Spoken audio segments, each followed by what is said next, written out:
और अब बात आज की एक और बड़ी खबर की। मुसलमानों का सुप्रीम लीडर कौन?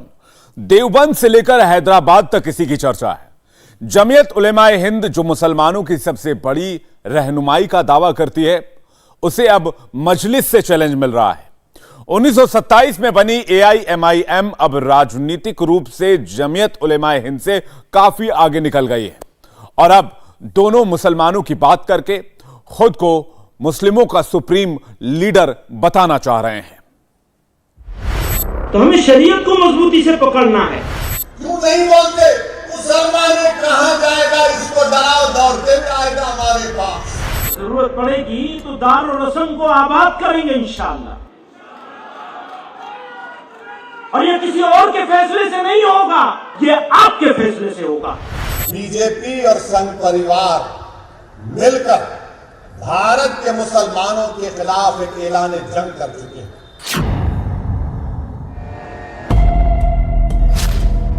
मौलाना महमूद मदनी और असदुद्दीन ओवैसी एक नॉर्थ पोल है, दूसरा साउथ पोल है। एक की कर्मभूमि उत्तर प्रदेश का देवबंद है तो दूसरे की हैदराबाद है। लेकिन हैदराबाद के बैरिस्टर भाईजान पूरे देश के मुसलमानों के रहनुमा बनना चाहते हैं और अपनी इसी हसरत को लेकर जब वो महाराष्ट्र के भिवंडी पहुंचे तो वहां भी खूब हिंदू मुसलमान हुआ। बीजेपी और संघ परिवार मिलकर भारत के मुसलमानों के खिलाफ एक ऐलान जंग कर चुके हैं। ऐलान जंग कर चुके हैं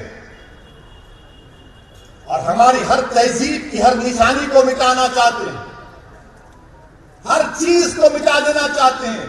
हलाल गोश्त देश के लिए खतरा, हिजाब देश के लिए खतरा, दाढ़ी देश के लिए खतरा, टोपी देश के लिए खतरा, मस्जिदें देश के लिए खतरा, मस्जिद की मीनारें देश के लिए खतरा, मस्जिद की अज़ान की आवाज देश के लिए खतरा, सब चीज खतरा है देश के लिए। और इस बात में आप देख लो, जब ये बातें हो रही हैं तो क्या कांग्रेस कुछ बोलती, क्या राष्ट्रवादी कुछ बोलती है, क्या शिवसेना कुछ बोलती है, क्या समाजवादी कुछ बोलती है, क्या आम आदमी पार्टी कुछ बोलती है? कोई अपने आप को सेक्युलर पार्टी बोलने वाले कुछ नहीं बोलेंगे। हलाल पे गोश्त पे नहीं बोलेंगे, हिजाब पे नहीं बोलेंगे, अज़ान पे नहीं बोलेंगे, ज्ञानवापी मस्जिद को छीनने की बात पर नहीं बोलेंगे। क्यों नहीं बोलेंगे? मुसलमान को डराओ, वो तो हमारा खैदी है, और हम ज्यादा बोलेंगे तो हमारा हिंदू वोट हमको नहीं मिलेगा। भिवंडी में वैसी आग उगल रहे थे तो देवबंद में चल रहे जमीयत के कार्यक्रम में Mahmood Madani common civil code को लेकर अपना ज्ञान दे रहे थे और देवबंद की जमात में कई मुद्दे पर प्रस्ताव पास किया गया। कॉमन सिविल कोड कानून के खिलाफ प्रस्ताव, 1991 एक्ट के पालन पर प्रस्ताव, ज्ञानवापी और मथुरा पर प्रस्ताव, इस्लामोफोबिया के खिलाफ लामबंदी।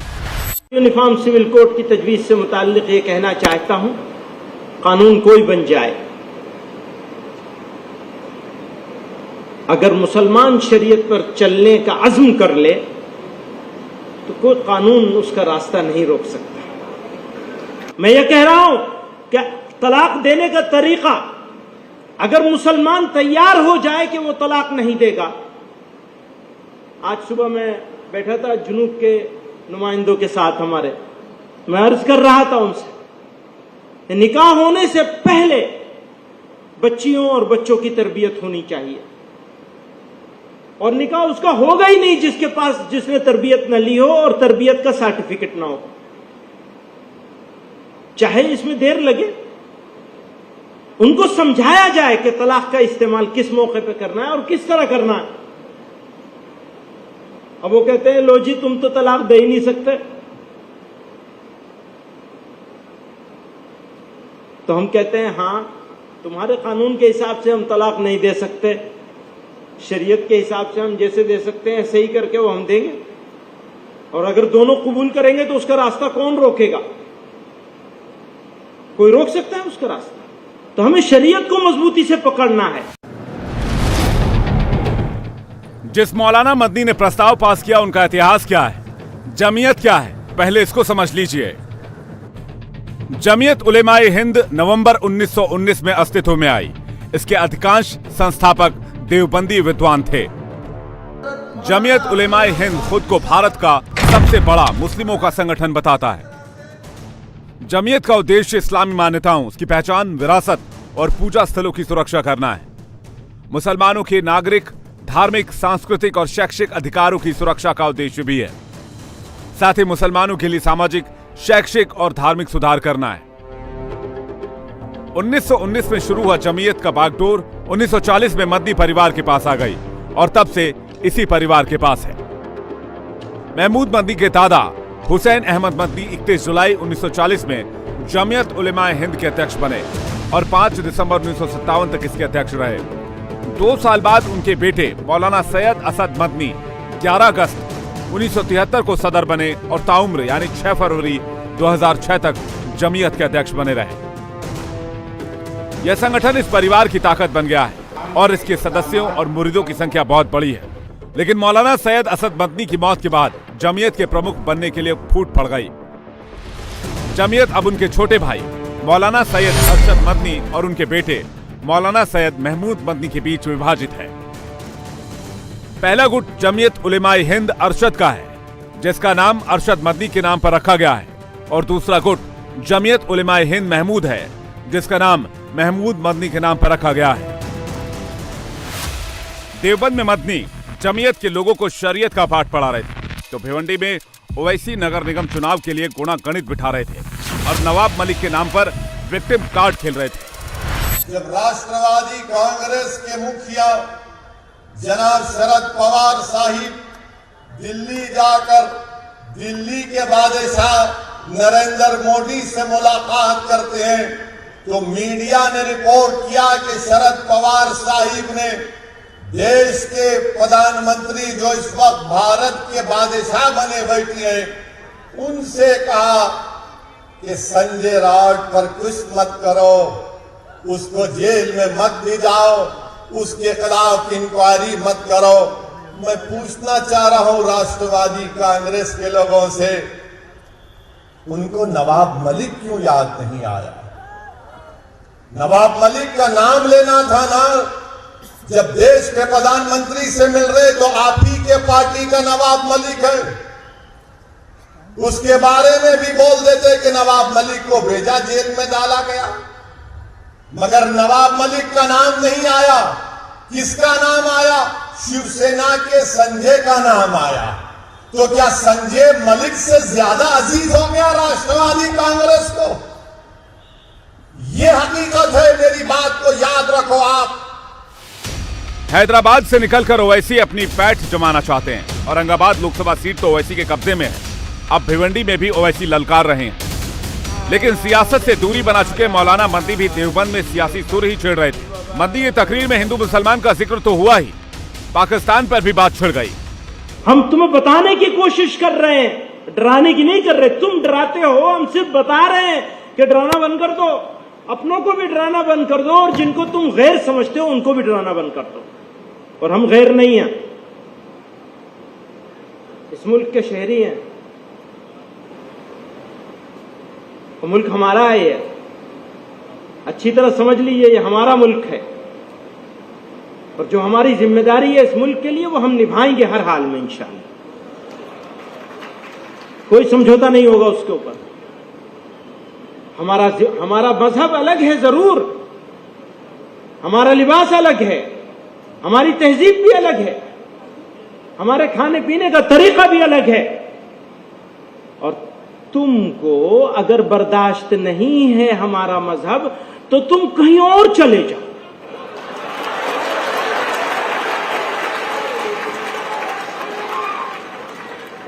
भेजना नहीं है किसी को, भेजना नहीं है किसी को, क्योंकि वो जरा जरा सी बात पे कहते हैं ना पाकिस्तान चले जाओ। भैया तुम्हें मौका नहीं मिला था पाकिस्तान जाने का, हमें मौका मिला था, हमने रिजेक्ट किया है उसे पाकिस्तान जाने के मौके। इसलिए हम नहीं जाएंगे, जिसको भेजने का शौक है वो चला जाए। अब ये मौलाना मदनी ही बताएंगी कि वो पाकिस्तान का वीजा किसका कटवा रहे थे और क्यों। लेकिन भिवंडी में बैरिस्टर भाईजान तो इतिहास और भूगोल खंगाल रहे थे। 65,000 साल पहले अफ्रीका से लोग आए थे। 65,000 years ago people from Africa came to India or Bharat of that time. फिर 45,000 साल पहले ईरान से किसान आए थे। फिर उसके बाद मशरिकी एशिया से ईस्ट एशिया से लोग आए। फिर उसके बाद से सेंट्रल एशिया, वस्ती एशिया से लोग आए, उनको आर्यन बोलते।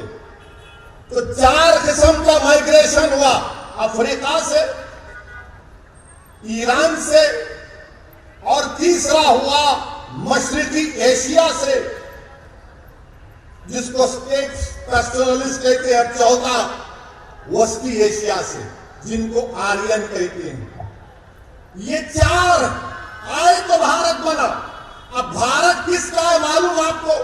मेरा भी नहीं है भारत, ना उद्धव ठाकरे का भी है, ना ओवैसी का है, ना मोदी का है, ना शाह का है। भारत अगर किसी का है तो द्रविडियन का है, आदिवासियों का है। द्रविडियन और आदिवासियों का है। मगर बीजेपी आ रहे मुगल आए। अबे अफ्रीका से भी तो आए थे, ईरान से भी आए थे, सेंट्रल एशिया से भी आए थे, ईस्ट एशिया से भी आए थे। ये सब मिले तो भारत बना। मगर आदिवासी यहां का है, द्रविडियन यहां का है। ये आर्यंस आए थे 4000 साल पहले। अच्छा, हैरत की बात यह है कि जब मैं ज्ञानवापी मस्जिद के बारे में कहा कि बाबरी मस्जिद की तरह इसको छीनने की कोशिश की जा रही है, तो सोशल मीडिया पर संघ परिवार के लोगों ने कह दिया, ओवैसी तो इसके पूर्वज ब्राह्मण थे। मेरे बाबा का नाम सुल्तान सलाहुद्दीन ओवैसी, दादा का नाम अब्दुल वाहिद ओवैसी, दादा के बाबा का नाम इस्माइल ओवैसी, और भी जा सकता हूं। नहीं, ये ब्राह्मण थे। अच्छा, अब इसका जवाब यहीं पर देता हूं भिवंडी में। सुनो आप, मेरा ताल्लुक किससे? मेरा ताल्लुक बाबा आदम से। हम तमाम का ताल्लुक, हमारे अब्बा कौन है? अब्बा कौन है? हमारे अब्बा कौन है? बाबा, हमारे अब्बा आदम है। ओवैसी के मुसलमान राग के पीछे जानकार वोट बैंक मान रहे हैं, जिसको ओवैसी अपने पाले में लाना चाहते हैं। और इसी वोट बैंक के दम पर मौजूदा स्थिति में AIMIM के 2 सांसद हैं और 14 विधायक हैं। लेकिन ओवैसी देश में सबसे बड़ा मुसलमान लीडर बनना चाहते हैं और अपनी रैलियों में वो मुसलमानों का सबसे बड़ा रहनुमा बनने की कोशिश करते हैं। लेकिन ओवैसी से इतर मुसलमानों की बात कहीं और भी हो रही है। देवबंद में भी मुसलमान हो रहा है, लेकिन यहाँ अंदाज़े बयां थोड़ा जुदा है।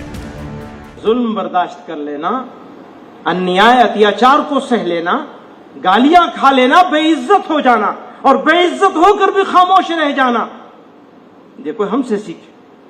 और हम कमजोर लोग हैं, हालात मुश्किल हैं, लेकिन मायूसी की कोई जरूरत नहीं है। ये तो हमारा जिगर जानता है कि हमारी क्या मुश्किल है, किसी और को क्या समझ में आएगा। देवबंद में मदनी की पूरी तकरीर को बीजेपी नेता और यूपी हज समिति के अध्यक्ष मोहसिन रजा पाकिस्तानी बोल बता रहे हैं। जमीयत उलमाए हिंद के अध्यक्ष मौलाना महमूद मदनी पाकिस्तान के प्रधानमंत्री इमरान खान का रोना जो UN में रोया था उन्होंने, उसको आगे बढ़ाने का काम उनके इशारे पर हिंदुस्तान में कर रहे हैं। इस बैठक में यह साफ निकल कर आ गया, इसके प्रमाण मौजूद हैं। तो इसलिए आप पाकिस्तान के हथियार से हिंदुस्तान पर वार करेंगे और घड़ियाली आंसू भी बहाएंगे। इन आंसुओं पर कोई आपके नरम होने वाला नहीं है और ना कोई मरहम लगाने वाला है।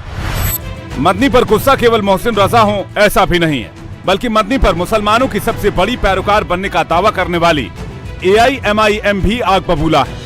आपने कमजोर करने वाला बयान आप दे रहे हैं, कौम को कमजोर कर रहे हैं आप 2 चेहरे लेकर अगर बात करेंगे तो कैसे चलेगा? न जाने कितने आए और कितने गए। हमारे राष्ट्रीय अध्यक्ष जनाब असद ओवैसी साहब जब भी किसी स्पीच में खिताब करते हैं तो वो कहते हैं, मुसलमानों, न डरने की जरूरत है न घबराने की जरूरत है। हालात चाहे कितने खराब हों, उन हालात से डरो नहीं, घबराओ नहीं, पीछे नहीं हटो, मुकाबला करो। मदनी को बीजेपी और एआईएमआईएम के विरोध का सामना करना पड़ रहा है, तो समाजवादी पार्टी और एनसीपी से उन्हें समर्थन भी मिल रहा है। सर, यूनिफॉर्म सिविल कोड को लेकर उत्तराखंड में भी मुख्यमंत्री का जवाब आया था। अगर लागू करने के लिए केंद्र सरकार और तत्पर दिखती है, एक्शंस किए जाते हैं, तो बतौर एक मुस्लिम बड़े नेता किस तरह आप इसको देखेंगे अगर भारत में इसको लागू करने के लिए आगे एक्शन और किया जाता है? तो ये तो सर से ऐसा लगता है कि सर से पानी ऊंचा हो गया। अब चुपचाप बैठना ठीक नहीं होगा।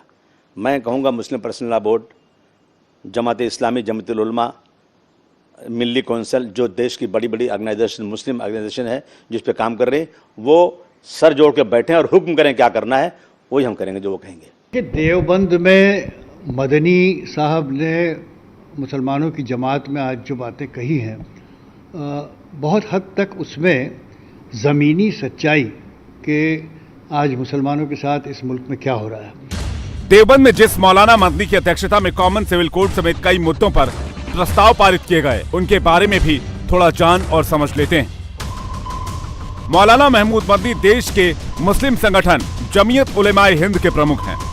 महमूद मदनी ने राजनीति में भी अपना हाथ आजमाया। उन्होंने अपना राजनीतिक करियर समाजवादी पार्टी से शुरू किया। समाजवादी पार्टी ने उन्हें राज्यसभा सांसद भी बनाया। 2006 से 2012 तक वो राज्यसभा सांसद रहे। इंडिया टीवी हर वक्त हर जगह डाउनलोड करने के लिए सर्च करें India TV news Google play store या ऐप स्टोर पर।